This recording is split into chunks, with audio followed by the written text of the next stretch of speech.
torí pé mo sọ fún yín pé ẹ má bà orílẹ̀-èdè jẹ́ gbogbo yín pátápátá mo dá táǹkà yín dúró gbogbo wọn ti bẹ̀rẹ̀ sí ń pè mí pé ọ̀gá ti ń pè mí ọ̀gá pátápátá ti ń pè mí ebi ọmọ èèyàn tó jẹ́ pọ̀ ọ̀gá o bọ̀ tèmi ni pé kí n fi gbogbo ìrìn àjò ilé ayé mi kí n fi jà fún kọ́ńtì yìí bọ̀ tó bá ti sọ pé wọn ò gbà bẹ́ẹ̀ kí gbogbo aká pín wọ́n fi iṣẹ́ òun lẹ̀ fún wọn ṣẹlẹ̀ tó kàn mí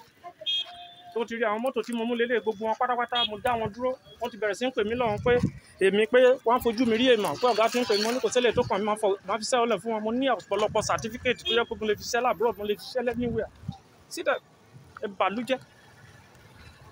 let's wait and see ó ní controller ń pè mí controller ń pè ta ni èmi ẹ̀ ní soríire láyé kí Tinubu máa gbọ́ kó wo gbogbo bó ṣe ń bọ́ wọn fi ìyà jẹ gbogbo àwọn ọmọ Yorùbá ó ti rí wọn ibà mo wà mo ti ṣe 11 years níbà wọn ò gbé mi síbi kan tó darí mi ò sí ní sẹ́ńtẹ́kà mi ò sí ní Àpápá mi ò sí ní sẹ̀mẹ́bọ́dà èmi máa ń defend the country ẹ wò ó torí pé mo kọ pé kó má jí epo lọ sí another country tí mo dẹ̀ wà ní anti-bọ́ǹkì so màá wá di pro-bọ́ǹkì mi ò lè ṣe láyé ẹ sọ tẹ̀mí gbogbo wọn pátápátá wọn ní kọ̀ńtólà ń pè kọ̀ńtólà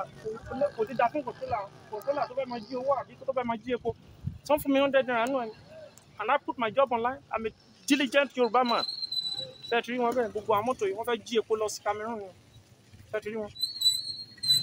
wọ́n fẹ́ jí epo lọ sí Cameroon ni ṣe ti rí wọn bẹ́ẹ̀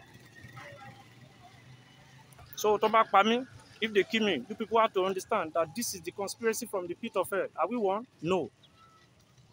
How to look at it. Thank you. Facebook straight post it online.